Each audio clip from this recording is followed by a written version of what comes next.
Hello, everybody, and welcome to the Showcast, a series of candid conversations from the world of film, brought to you by The Film Verdict and hosted by yours truly, Matt Micucci. Tonight's guest is Aude Léa Rapin, the visionary director behind the opening film of the Critics' Week section at the 2024 Venice Film Festival, Planet B. Now, this isn't your run-of-the-mill sci-fi flick. Planet B is a science fiction movie, but it's got its feet planted firmly in the soil of realism.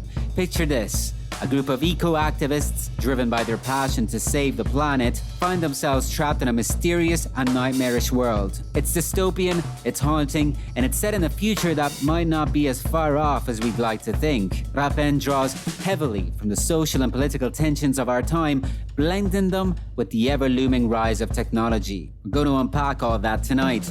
And in our conversation, we'll explore how Rapin navigates the fine line between the real and the surreal, using the tools of cinema to push the boundaries of the science fiction genre. This is her first foray into sci-fi, and let me tell you, she's not just dipping her toes into it, she's diving into it head first. We'll talk about what it was like for her to step into this new world of filmmaking, how she experimented with different cinematic techniques, and what that experience taught her. But that's not all, folks. We'll take a stroll down memory lane, delving into Rapin's early encounters with cinema. What were the films that sparked her passion? What moments shaped her ambitions? And how has her background in documentary filmmaking influenced her approach to fiction? It's going to be a fascinating discussion, full of insights into the mind of a director who's not afraid to challenge conventions and explore new frontiers. So fire up an Audiotini and listen to the audio waves as they fly through the air.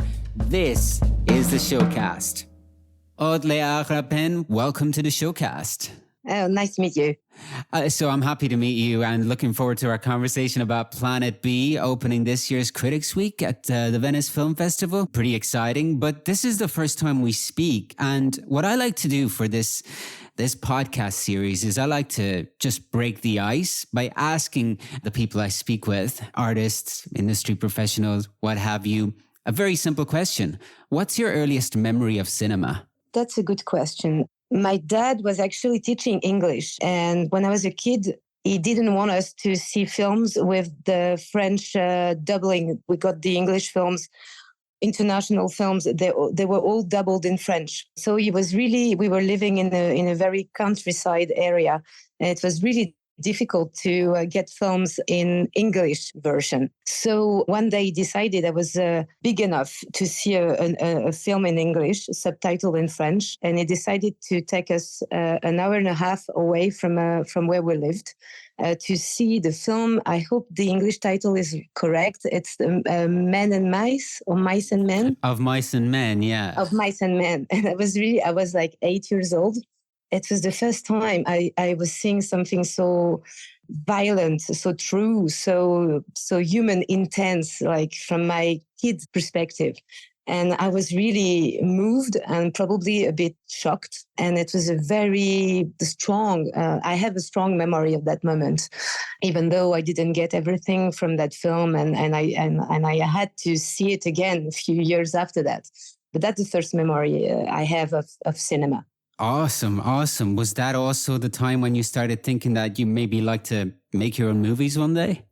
Not at all. Not at all. I come from, let's say, an environment where we don't do films. We don't dream about making films. It took me a long time to come to it. I had the first part of life from 18 years old to 30 years old, where I started as a kind of journalist. I was a photographer, videographer. I made documentary films. I was watching people's life. And one day I started to think, okay, maybe I should start to write my own stories. Yeah, interesting, because before making your debut fiction filmmaking, you made a number of documentaries. But do you think that background in documentary continues to influence you and inform your work now that you've turned your focus to fiction filmmaking? Yes, I do think so. And that's the case in Planet B. Like, even if it's a sci-fi film, it's really connected to, it has like a political, social background. And that comes from documentary for sure. what I like about science fiction, for example, it's when it's talking about what we are experiencing in real life. And this is what I'm trying to do with this film. Yeah, absolutely. Well, let's start talking about it then in more detail. Planet B. Very briefly, this is because some people listening to this might not have seen the movie yet. And it revolves around a group of activists pursued by the state, disappear without a trace, and end up on this strange, mysterious, nightmarish island. I don't want to spoil too much. Maybe details of the film will emerge as we continue to talk about it. But we will try not to spoil anything. But it's just a brief introduction to set the stage. The obligatory question would be, of course, you wrote the screenplay as well as being the director. What was the initial spark that prompted you to tell the story? It's when I discovered a very strange place in the south of France. It was like an abandoned hotel. And this place reminded me of the video game Far Cry. And there were like French flags everywhere in that hotel. I ended up there randomly. And I started thinking what it would be to wake up in that place without knowing how I came here in first place. And that's the beginning of the reflection on the writing. And it became the story of somebody waking up in that place without knowing where she was and what for and how to get out. Well, it's interesting how such a simple thing triggers, such a huge work that then took a number of years of your life. Yeah. Yeah, it took 3 more years to find, to shoot the film. So yes, it was a long process, but it's always a long process anyway. But it has to start somewhere. And for that film, that was a place. Sometimes it's because of, a character. Sometimes it's a concept. Sometimes it's, here it's really the place that initiated the whole process. And then I started writing. It was in 2019. It was like pre-COVID. And it was a very strong period of clashes all around the world between the civil society and the law enforcement agencies. There was the yellow vest in France, the Gilets jaunes. It was a demonstration in Hong Kong, Santiago de Chile, that was in Beirut. And it was people there were very facing the violence of the police. I don't know, something probably shocked me in the way people were repressed. And I started to think about characters who could be eco-activists. That's how I started the process to create characters that could be activists purchased by the states. Well, one thing shocked me a lot is it's how the concept of the film began. The flashbulb shots in the eye of the demonstrators in the streets of Hong Kong, but also in Paris, but also in Beirut. And I thought, how come police just are shooting people in the eye? And this missing eye, I wanted to tell a story in that missing eye. And that was also in 2019, we started to talk a lot about Greta Thunberg, the climate change. It was a period of time I read How to Blow Up a Pipeline. That's how the science fiction project concept came along with a political background. And in Planet B, the story is about activists, eco-activists, trying to save the planet or save the environment where they are living in. And they are repressed very violently. Right, because as one of the famous slogans of, eco-activism goes, and of course, in reference to the title of your film, there is no Planet B, right? But Planet B here has a double meaning because, in a way, because it also marks the divide between, what is the Paris of the period of time in which the film is set and also this nightmarish island. Before we talk about that, though, I wanted to go back a little bit and talk about what you said about working within sci-fi, because you do play and explore this particular genre. But yeah, what is it that interested you about working within it? Is it because it allowed you to express yourself in ways that you wouldn't have been able to do if you'd shot something, more rooted in realism 100%? In first place, I'm a big reader of science fiction. I've always found it one of the most valuable ways of thinking about the contemporary world, a source of thoughts, entertaining and profound. But I've always missed something. I regretted that science fiction that opened to me so many doors from my imagination there was so few or no women characters. They were on the sidelines of those great stories. It took me time to dare writing a science fiction movie because you need money to do those kind of films. And I wasn't sure I could gather a budget. So I needed to be clever in a way to find a concept that could fit in a French or European budget, because I was, of course, conscious that I couldn't make Matrix. And it's super fun to make a science fiction movie because you are dealing with all the tools you can use in cinema.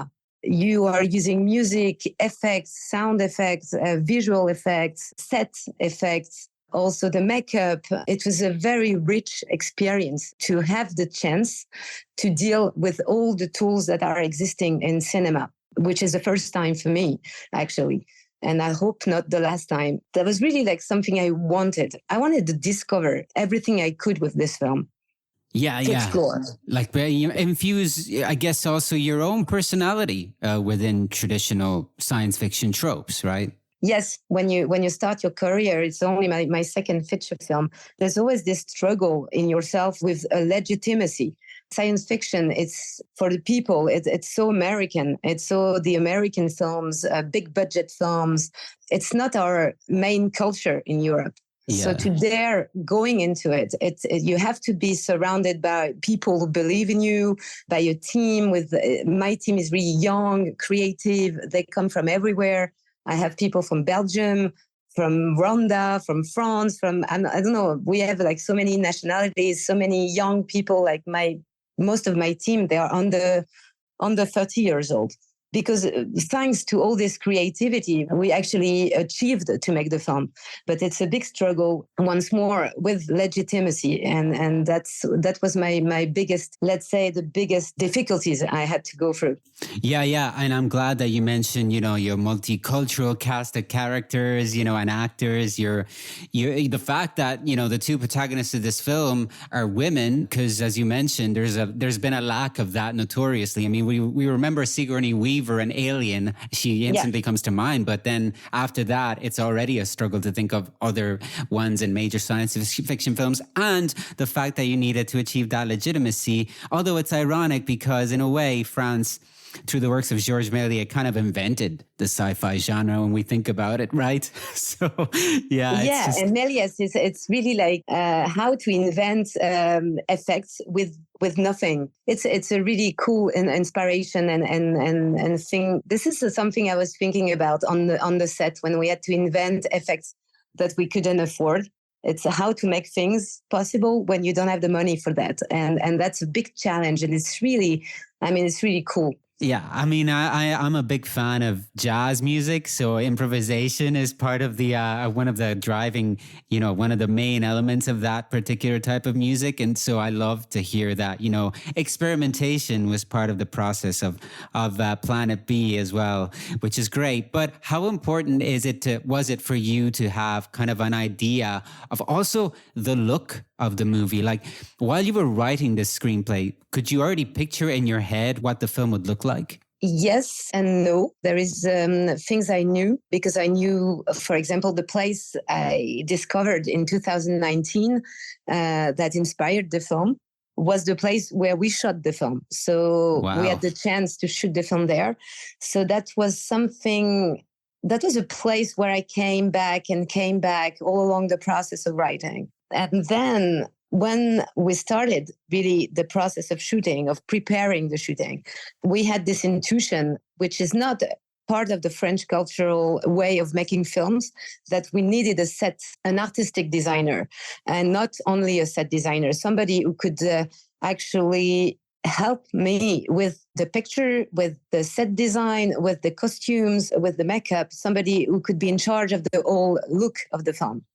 And that was very precious. And this is why we went to Belgium to find that person, because in France, it's really not, we don't have like an art designer on set. And that was a brilliant idea, actually, because I could share we were drawing every day, taking pictures, doing graphic design. All along the process of preparing the film, we had a very big file of like 200 pages of drawings, of pictures.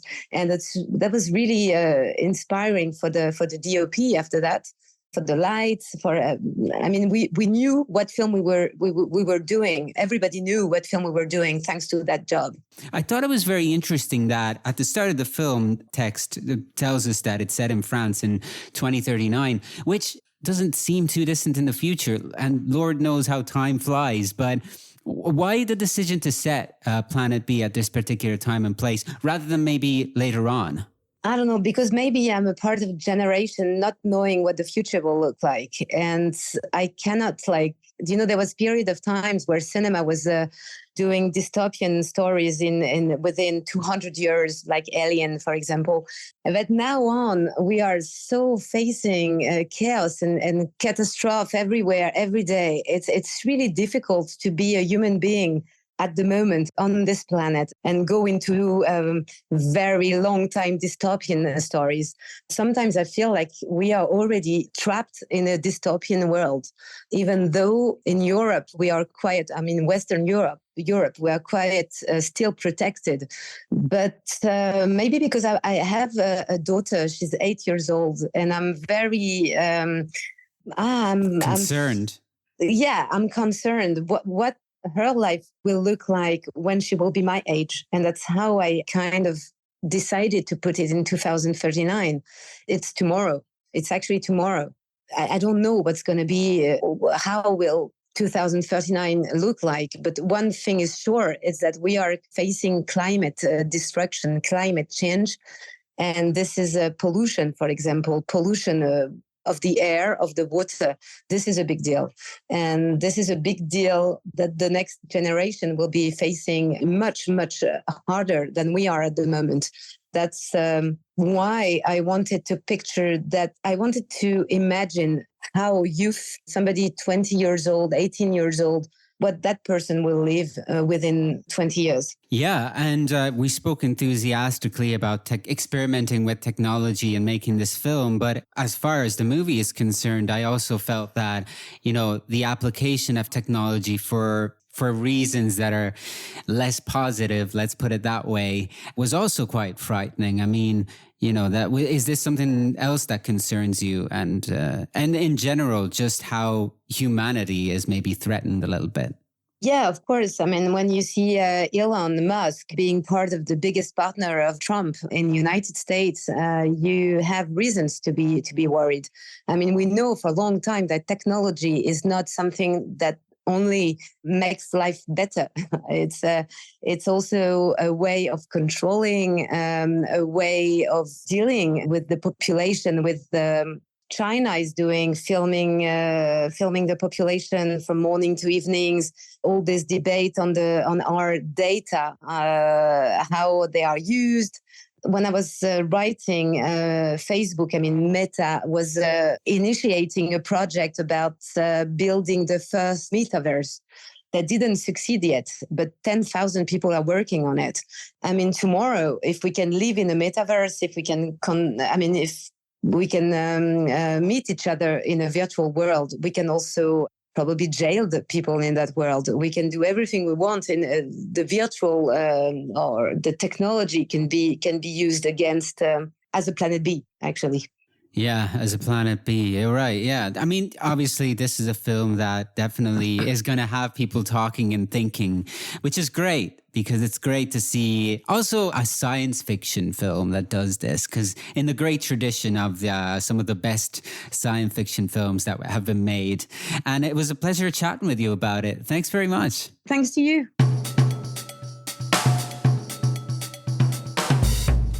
Well, that does it for tonight's episode. And if you're hungry for more cinematic conversations, you're in luck. Head on over to filmverdictnetwork.com or search for TFV Network on your favorite podcast platform. We've got a treasure trove of audio conversations with fascinating guests, plus some insightful film reviews to keep you company on those long drives or quiet evenings or what have you. Until the next time, from the Film Verdict, this is Matt Micucci signing off. See you soon.